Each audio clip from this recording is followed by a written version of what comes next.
March 7, 1945, Remagen, Germany.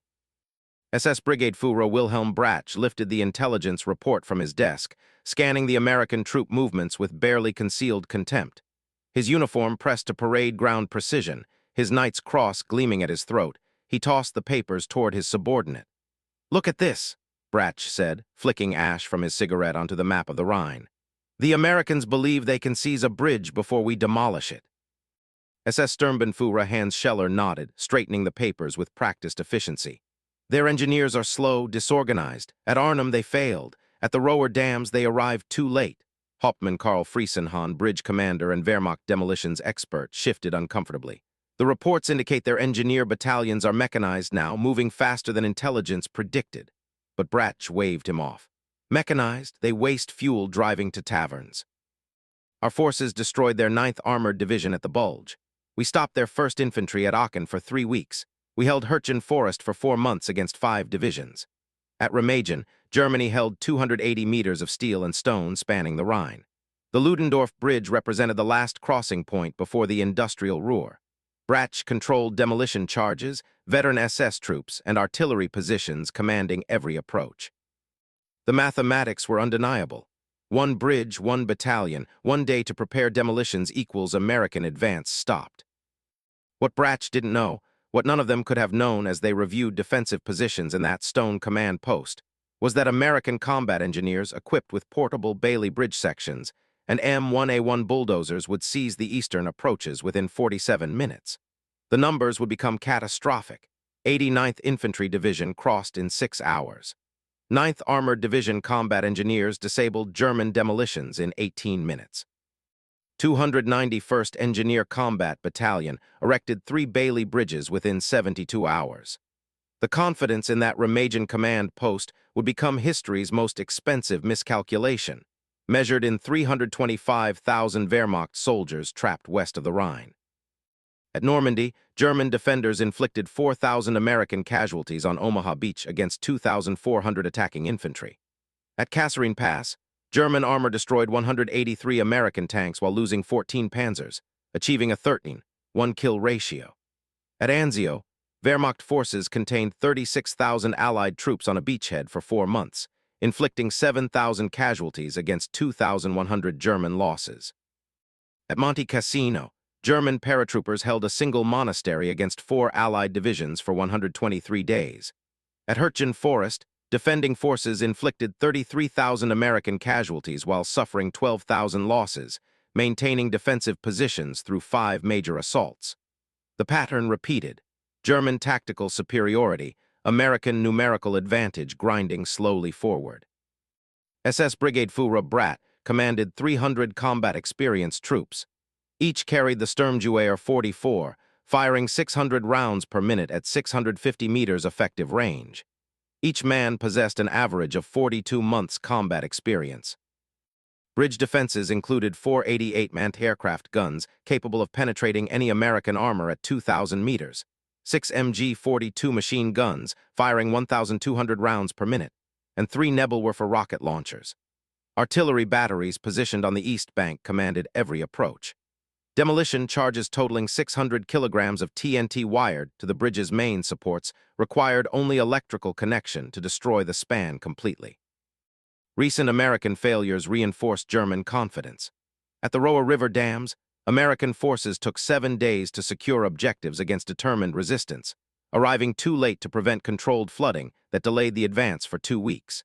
At Arnhem, British and American airborne forces failed to capture bridges, suffering 7,212 casualties, including 1,485 dead and 6,854 captured or missing.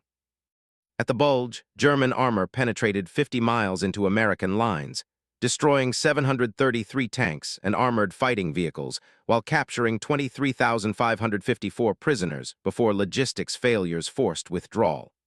The Americans learned slowly, paying in blood for every lesson. Brach's combat record justified confidence. He had commanded defensive operations at Caen, where his battalion held against British armor for 33 days. At Falaise, his rearguard actions allowed 100,000 Wehrmacht troops to escape encirclement. At Aachen, His troops inflicted 5,000 American casualties defending Germany's first city. He wore the Knight's Cross for holding a bridge over the Dnieper River in Russia for 18 days against Soviet attacks, allowing 12,000 German troops to withdraw. His battalion never surrendered a position before receiving direct withdrawal orders. His soldiers followed orders with mechanical precision. Hauptmann Friesenhahn submitted intelligence reports to headquarters documenting American engineer capabilities expanding beyond predictions. American engineer battalions now include integrated bulldozer platoons. They carry portable Bailey Bridge sections on specialized trucks. At the Rhine crossing near Cologne, they erected a 140-meter span in 19 hours. Friesenhahn's report detailed equipment specifications. M1A1 bulldozers weighing 19,400 pounds, capable of moving 283 cubic yards of earth per hour. Portable Bailey Bridge sections weighing 570 pounds each, requiring no heavy cranes, assembled by hand in standardized configurations. Combat engineer battalions increased to 647 men each, fully motorized, carrying their own bridging equipment. But Bratch dismissed the reports with a wave of his hand. The Americans have equipment, we have discipline. Their engineers work from manuals, ours improvise under fire. SS Sturmbannführer Scheller had witnessed American engineer operations at Aachen. He observed their methodical approach, reconnaissance, mine clearing, obstacle removal, bridge construction following rigid procedures. They work like a factory assembly line, he reported to Bratch. Efficient but predictable. We disrupted their bridge construction at the Worm River with a single artillery barrage, forcing them to restart procedures from the beginning. Their engineers require air superiority, artillery support, and infantry security before attempting river crossings. Deny them these prerequisites and they halt operations. His experience confirmed German tactical doctrine. Aggressive defense disrupts American mechanical procedures. The mathematics seemed irrefutable. Detroit, Michigan, January 1942. Henry Kaiser walked through Willow Run plant near Detroit, watching B-24 Liberator bombers roll off the production line every 63 minutes. The single facility produced 8,685 heavy bombers during the war. Every 63 minutes, another complete four-engine bomber rolled off the assembly line, representing 175,000 man-hours of labor compressed into automated production procedures. In December 1941, America produced 1,850 aircraft monthly across all manufacturers. By June 1942, production reached 4,200 aircraft monthly. By December 1942, a single Ford facility at Willow Run produced 50 B-24 bombers daily, while Consolidated Aircraft in San Diego produced 35 daily. By June 1943, American aircraft production reached 7,500 monthly. By January 1944, Willow Run alone produced 100 B-24 bombers weekly, or 14 daily. This single facility was producing more heavy bombers than Germany's entire aircraft industry. Rose Monroe, previously a waitress at a truck stop in Pulaski County, Kentucky, now operated a riveting gun on B-24 fuselage sections, installing 3,200 rivets per shift. Her pneumatic riveting gun drove aluminum rivets at 2,500 strikes per hour, faster than 3 trained German aircraft mechanics working simultaneously. Rose's single workstation riveted more bomber sections in one 8-hour shift than the entire Messerschmitt facility at Regensburg produced in a day. She worked alongside 42,000 other employees at Willow Run, operating 3 shifts daily, producing bombers around the clock. Her efficiency resulted from specialized tools, standardized procedures, and assembly line organization. She produced more combat aircraft components in 1 month than the entire Italian aviation industry produced in 6 months. Charles Johnson, from Birmingham, Alabama, operated the nose wheel assembly station that installed landing gear on 14 B-24 bombers daily. His single station's daily output of complete landing gear assemblies exceeded the entire weekly production of the Heinkel factory at Rostock, Germany. Charles worked with pneumatic tools requiring 90 psi air pressure, impact wrenches capable of 450 foot-pounds of torque, and hydraulic lifts positioning 850-pound landing gear assemblies with millimeter precision. His training lasted 6 weeks, learning 6 specific procedures repeated identically on each aircraft. His efficiency came from specialization. He installed landing gear on 14 bombers daily, while German mechanics assembled entire aircraft. His single workstation represented more productive capacity than 40 German aircraft mechanics working traditional methods. William Knudsen, $1-a-year man from General Motors, managed production efficiency across 67 manufacturing plants. Knudsen applied automotive mass production principles to military manufacturing: standardized components, specialized labor, continuous flow assembly. At General Motors' Eastern Aircraft Division, Knudsen's management increased TBM Avenger production from 12 aircraft monthly in January 1942 to 400 monthly by January 1943. His procedures revolutionized military manufacturing. A single automotive executive applying industrial methods exceeded the organizational capacity of Germany's entire Reichsluftwaffe ministerium. Americans discarded 14,000 pounds of aluminum scrap daily at Willow Run. Germany allocated 2,800 pounds monthly to its entire Luftwaffe repair operations.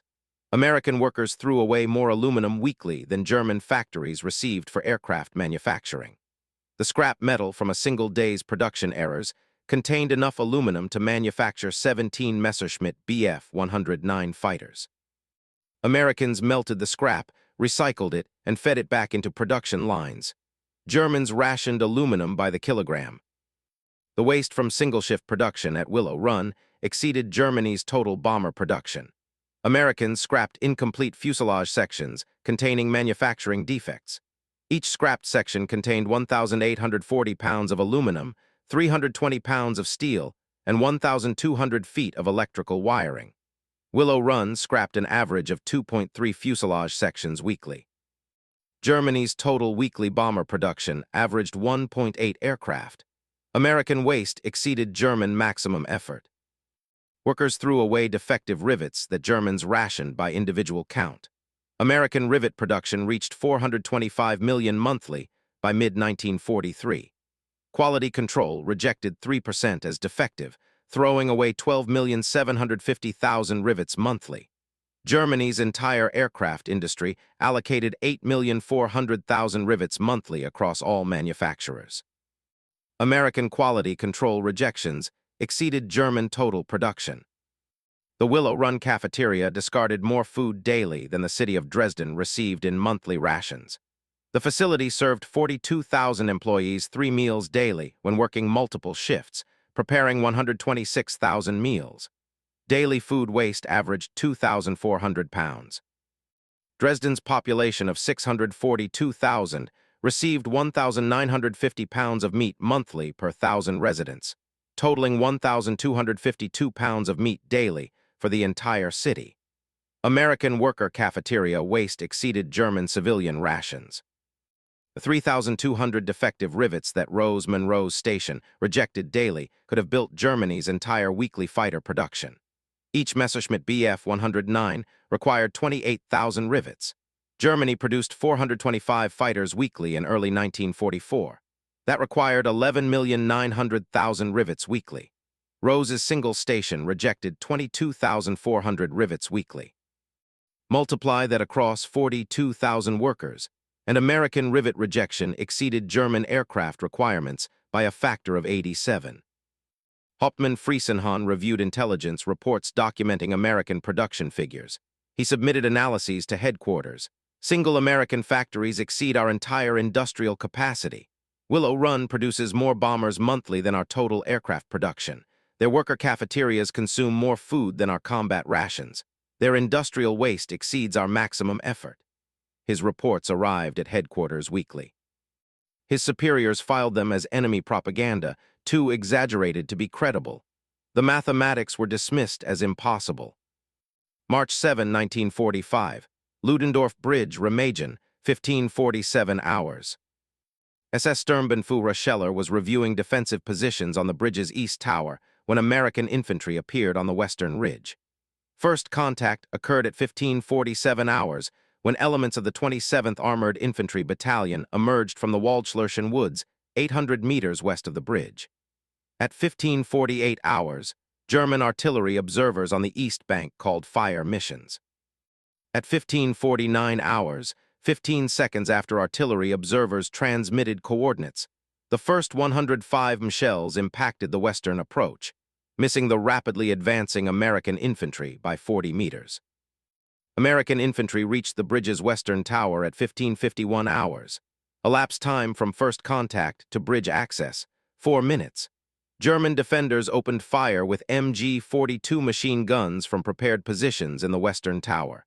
American infantry took cover behind stone buttresses. At 15:53 hours, American combat engineers from the 9th Armored Division's Engineer Company reached the western approach carrying wire cutters, Bangalore torpedoes, and portable demolition equipment. At 15:54 hours, Hauptmann Friesenhahn received orders to detonate demolition charges. He connected electrical firing leads to the primary demolition system. At 15:55 hours, he triggered the electrical detonator. Nothing happened. The primary demolition circuit failed. Elapsed time from receiving detonation order to circuit failure, 1 minute. Friesenhahn switched to the secondary demolition system using primer cord and time delay fuses. At 15:56 hours, he lit the time delay fuse. The fuse burned for 45 seconds before a weak explosion occurred, damaging but not destroying the bridge's center span. American engineers reached the bridge's center span at 15:58 hours. Sergeant Eugene Dorland, 9th Armored Engineer Company, located unexploded German demolition charges wired to the bridge's main supports. At 15:59 hours, Dorland began cutting German demolition wires with handheld wire cutters. At 16:02 hours, Dorland completed cutting all visible demolition leads. Elapsed time from discovering unexploded charges to neutralization, 3 minutes. Kill time on German demolitions, 180 seconds. German defenders attempted to detonate remaining charges manually. At 16:04 hours, a German combat engineer attempted to reach demolition charges in the southern tower. American rifle fire killed him at 16:04 hours and 32 seconds. Elapsed time from engagement to kill, 32 seconds. At 16:05 hours, 2 more German engineers attempted to reach demolition points. American automatic weapons fire killed both at 16:05 hours and 18 seconds. Kill time, 18 seconds per target. At 16:07 hours, American infantry secured the bridge's eastern tower. Total engagement duration, 20 minutes. German casualties, 12 dead, 18 wounded, 43 captured. American casualties, 4 wounded, 0 dead. Kill ratio, 12-0 on lethal casualties. German defenders expended approximately 8,400 rounds of machine gun ammunition, 2,200 rounds of rifle ammunition, and 1,488 anti-aircraft shells. The ammunition expended in this 20-minute engagement exceeded Wehrmacht monthly ammunition allocation for a standard infantry company defending a static position, which allocated 7,500 machine gun rounds and 1,800 rifle rounds monthly. SS Brigadeführer Bratt received reports at 16:15 hours that Americans had seized the bridge intact. He immediately ordered artillery fire on the bridge to destroy it and eliminate the American infantry crossing it. At 16:17 hours, German artillery began firing on the bridge. At 16:18 hours, American counterbattery radar located German artillery positions. At 16:21 hours, American artillery silenced 3 of 4 German batteries. Elapsed time from German artillery opening fire to American counterbattery suppression, 4 minutes. The engagement demonstrated American artillery coordination capability exceeding German predictions. Intelligence dismissed the reports as exaggerated panic from frontline units. SS Brigadeführer Bratt reviewed after-action reports at headquarters in Bonn. He read accounts of American engineers disabling demolitions under fire, of infantry crossing the bridge in 20 minutes, of artillery responses within 4 minutes. Impossible, Bratt stated to his staff. Engineers require hours to examine demolition systems. Our charges should have destroyed the span completely. The failure represents incompetence, not American capability. He ordered Hauptmann Friesenhahn arrested for failing to destroy the bridge, though Friesenhahn had followed all procedures correctly. Bratt's analysis concluded, equipment failure, not enemy capability, explained the loss. Hauptmann Friesenhahn reported to Oberkommando West headquarters, escaping arrest. He reported observations to Field Marshal Kesselring's staff. American engineer battalions include specialized demolition teams. They carry portable equipment for cutting wires, neutralizing explosives and testing circuits. At Remagen, their engineers neutralized our demolitions in 3 minutes. Standard German procedures require 15 minutes minimum for comparable work. American engineers work faster under fire than our engineers work in safe conditions. Friesenhahn's report included equipment observations. American engineers carried M1936 demolition kits containing wire cutters capable of cutting 10-gauge steel wire, portable field testing equipment for checking electrical circuits, and standardized procedures for different demolition types. His observations documented capability, not luck. American production numbers supported Friesenhahn's reports. American engineer equipment production reached 2,400 bulldozers monthly by January 1945. German production managed 47 tracked vehicles of all types monthly. A single American Caterpillar factory in Peoria, Illinois produced more earth-moving equipment monthly than Germany's entire vehicle industry. American Bailey Bridge production reached 3,200 individual panels daily. Each panel weighed 570 pounds. Daily production totaled 912 tons of bridge components. Germany's entire steel bridge production averaged 140 tons monthly. American daily bridge panel production exceeded German monthly total production by factor of 6.5. German forces tried multiple tactics to destroy the captured bridge. They attempted artillery bombardment. American counter-battery fire suppressed German guns within minutes. They sent combat engineers crawling along the riverbank. American sentries killed them before they reached demolition points. They attempted V-2 rocket strikes. 11 V-2 rockets launched at the bridge, 0 direct hits. One fell 50 meters from the bridge without destroying it. They sent Luftwaffe aircraft. American anti-aircraft batteries shot down 7 of 8 attacking aircraft. Elapsed time from aircraft entering anti-aircraft engagement zone to destruction averaged 43 seconds per aircraft. March 8, 1945, Ludendorff Bridge, Remagen, 7:30 hours. German forces launched a coordinated counterattack attempting to destroy the bridge. 11 Messerschmitt Bf-109 fighters approached at 7:30 hours, flying low through the Rhine Valley to avoid radar detection. American anti-aircraft batteries, including 1640 Bofors guns and 48.50 caliber machine guns positioned around the bridge, detected the aircraft at 7:31 hours. At 7:32 hours, anti-aircraft fire engaged the lead aircraft. At 7:32 hours and 38 seconds, the lead Messerschmitt exploded. Kill time, 38 seconds. At 7:33 hours, 2 more Messerschmitt fighters fell to anti-aircraft fire. Kill time per aircraft, 41 seconds. At 7:34 hours, American P-47 Thunderbolt fighters arrived, having been scrambled from forward airfields at 7:28 hours when radar detected the German aircraft approaching. American P-47 pilots engaged remaining German fighters. At 7:35 hours, Captain James Maxwell shot down 1 Bf-109.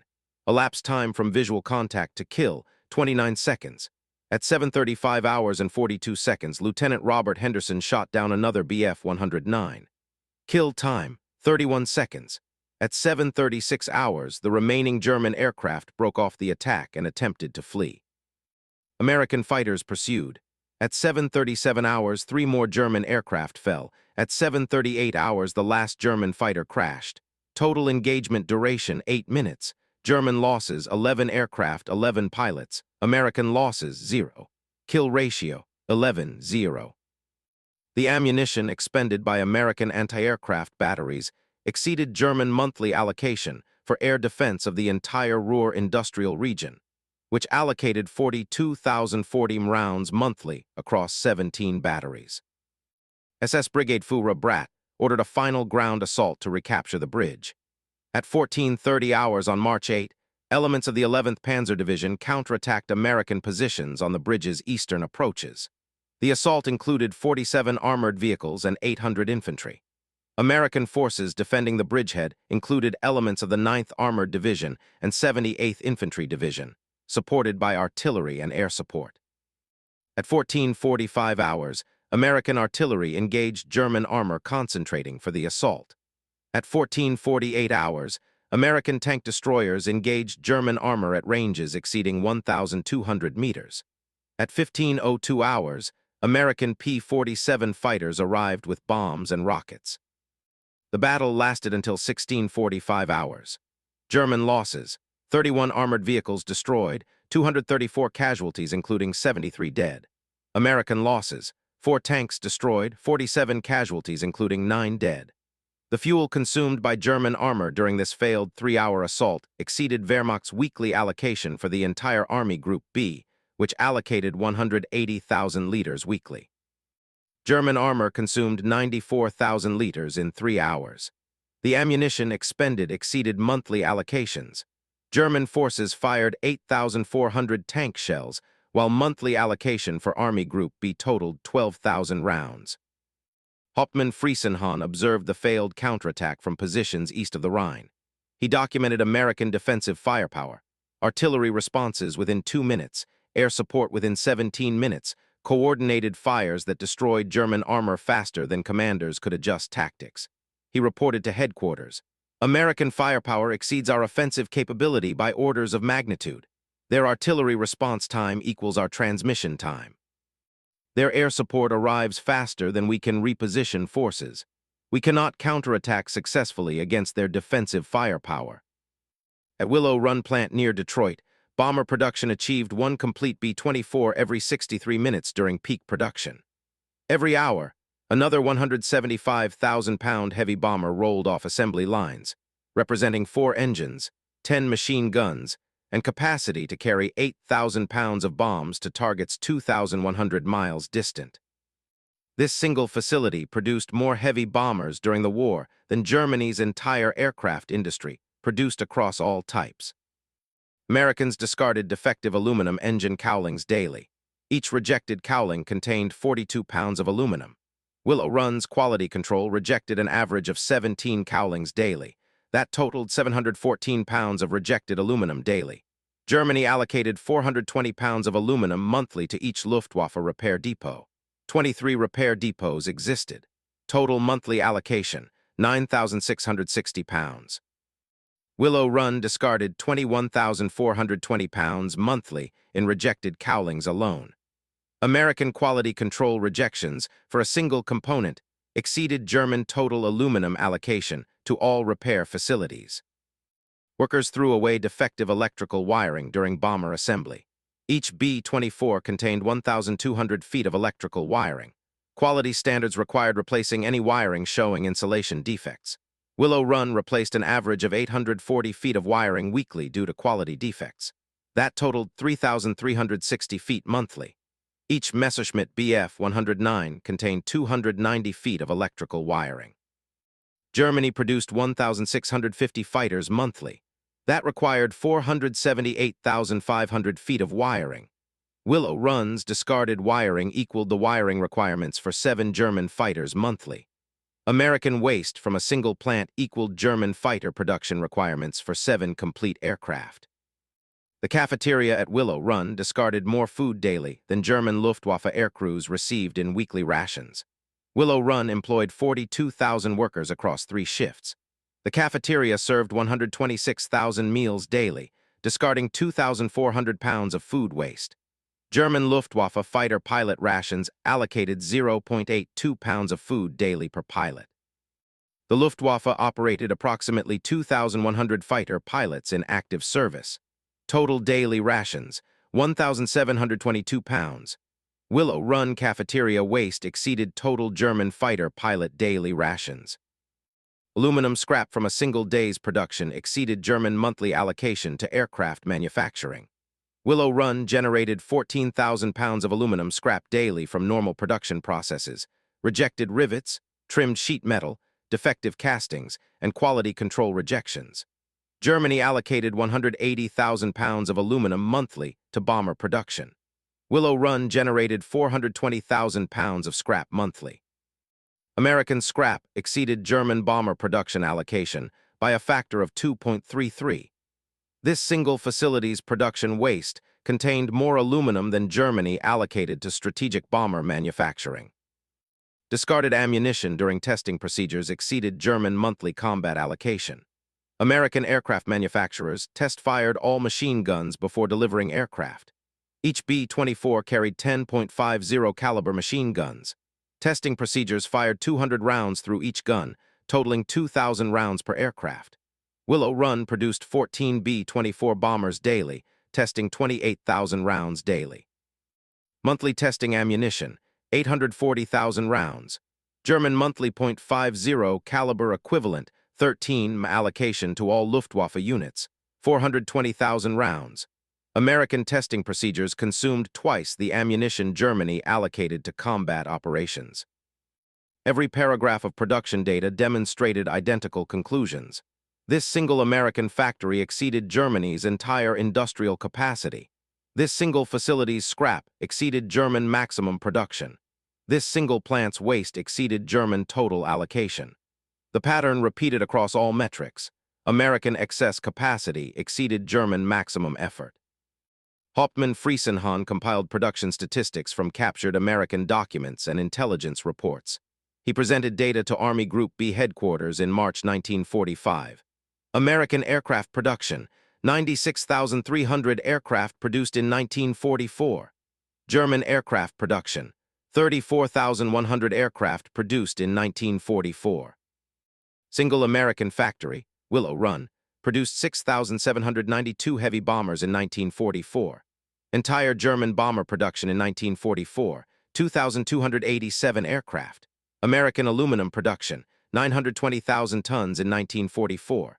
German aluminum production, 245,000 tons in 1944. American worker at Willow Run's cafeteria waste exceeds our Luftwaffe pilot rations. His reports documented the mathematics of defeat. March 17, 1945, Rhine River crossing, Ludendorff Bridge.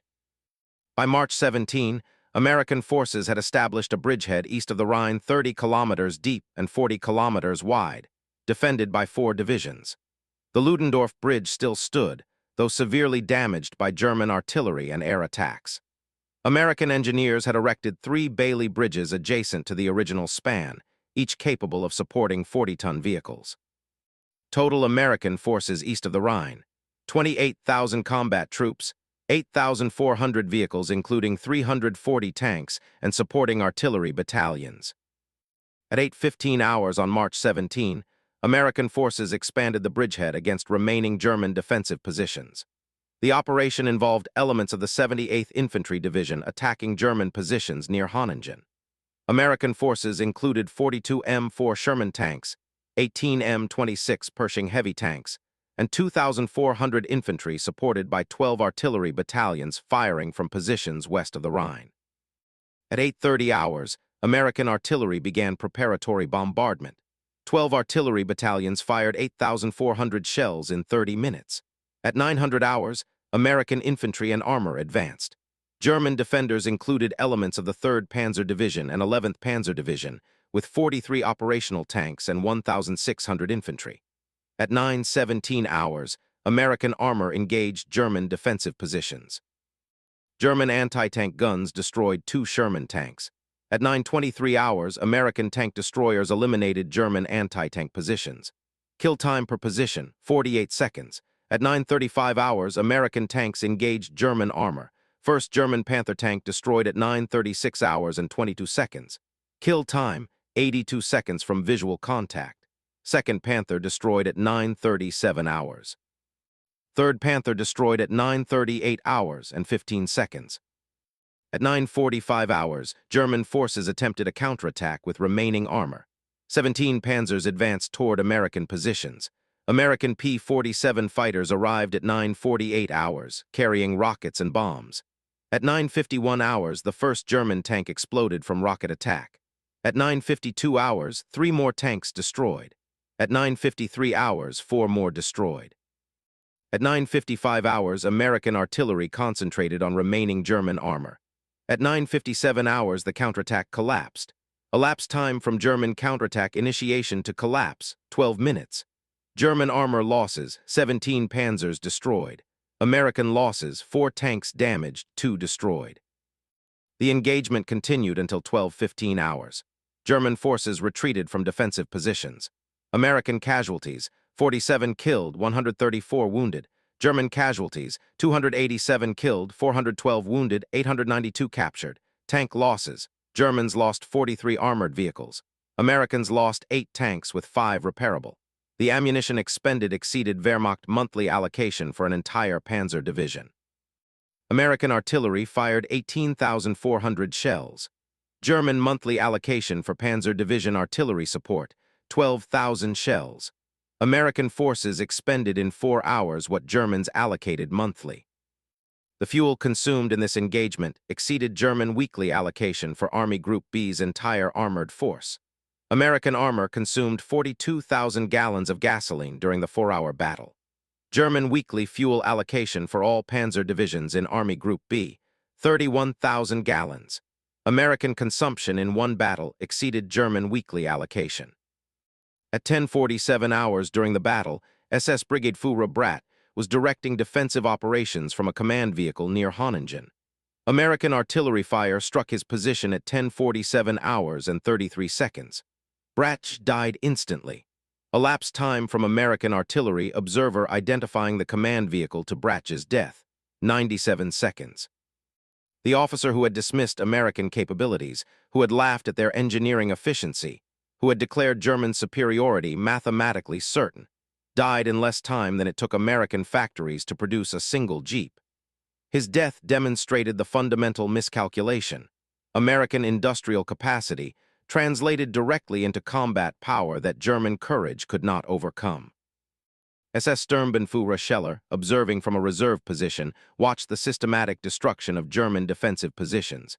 He later wrote in his after-action report, "This wasn't combat. This was systematic annihilation. American firepower arrived faster than we could react. Their artillery responses came within seconds. Their air support appeared within minutes. They coordinated fires that destroyed company-level positions in less time than required to transmit retreat orders.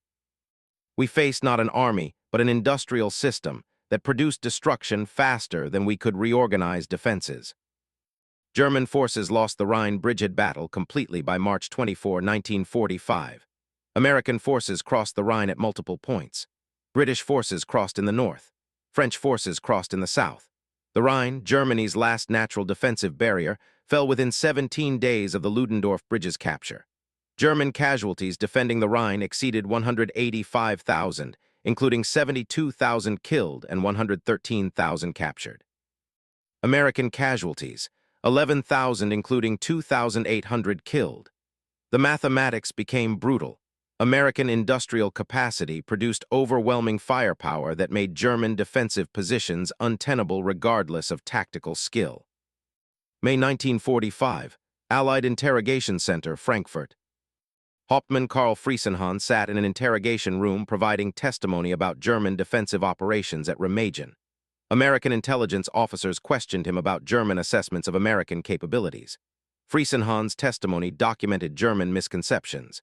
"We were not defeated by better soldiers, but by better factories. Your production figures seemed impossible. Intelligence reports claimed single American factories produced more than our entire industry. We dismissed these reports as propaganda. At Willow Run, you produced 6,792 heavy bombers. Our entire bomber production totaled 2,287. A single American factory produced 2.97 times our total effort.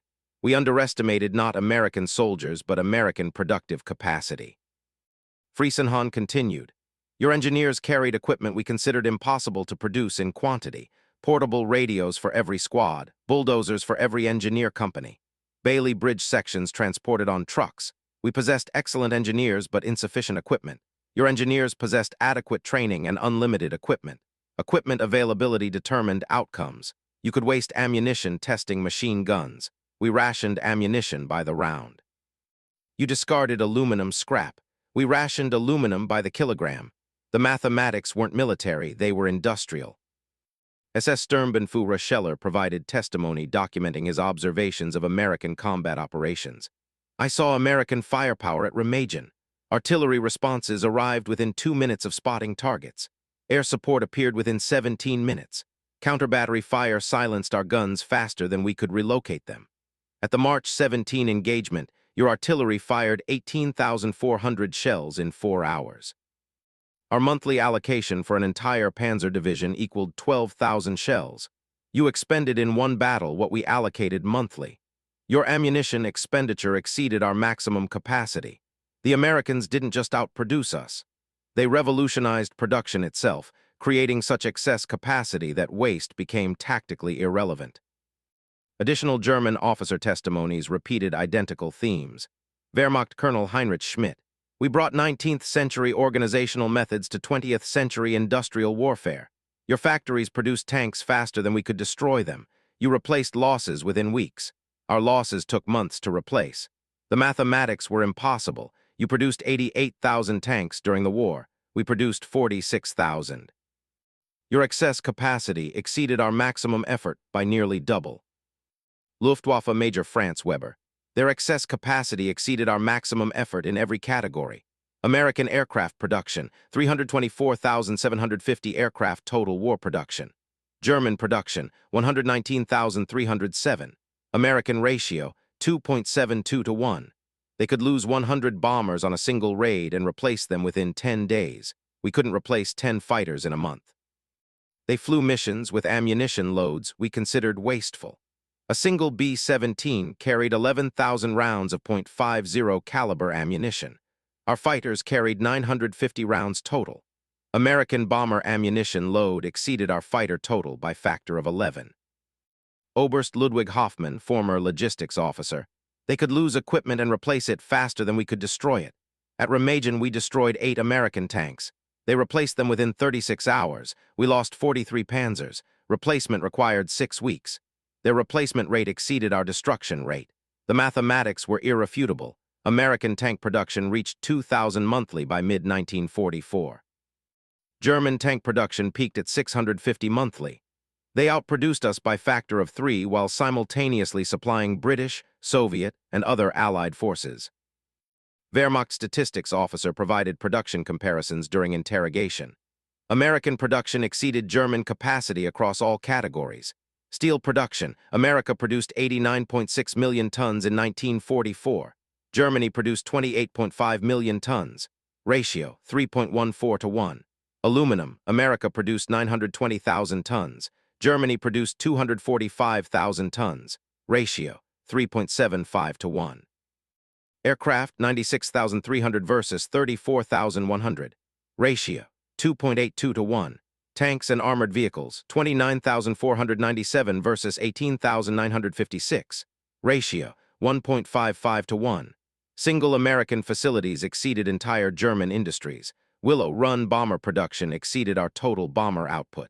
The mathematics documented defeat. Hauptmann Friesenhahn concluded his testimony: "The lesson from Remagen: dismiss American industrial capacity at catastrophic cost. We believed German tactical superiority outweighed American material advantages. We calculated incorrectly. Industrial capacity determined outcomes. You produced overwhelming quantities of adequate equipment. We produced limited quantities of excellent equipment. Quantity became its own quality. Your production volume created tactical options unavailable to forces with limited resources. You could waste ammunition, discard equipment, and accept losses because replacement came quickly. We conserved everything because replacement came slowly or never. The bridge at Remagen fell not to superior American soldiers, but to superior American industrial organization. The captured bridge at Remagen proved that industrial democracy outproduced authoritarian regimentation. Free workers at Willow Run, receiving wages and working scheduled shifts, produced more bombers than slave labor and conscripted workers under totalitarian direction. Rose Monroe, a former waitress, riveting bomber fuselages in Detroit, represented greater productive capacity than entire German aircraft factories. Democratic cooperation, voluntary organization, and market-based industrial production exceeded totalitarian command. Industrial abundance buried ideological superiority under millions of tons of steel, aluminum, and explosives manufactured by free peoples choosing to defend democracy. The mathematics demonstrated fundamental principles. Free societies, when mobilized, generate productive capacity exceeding authoritarian systems.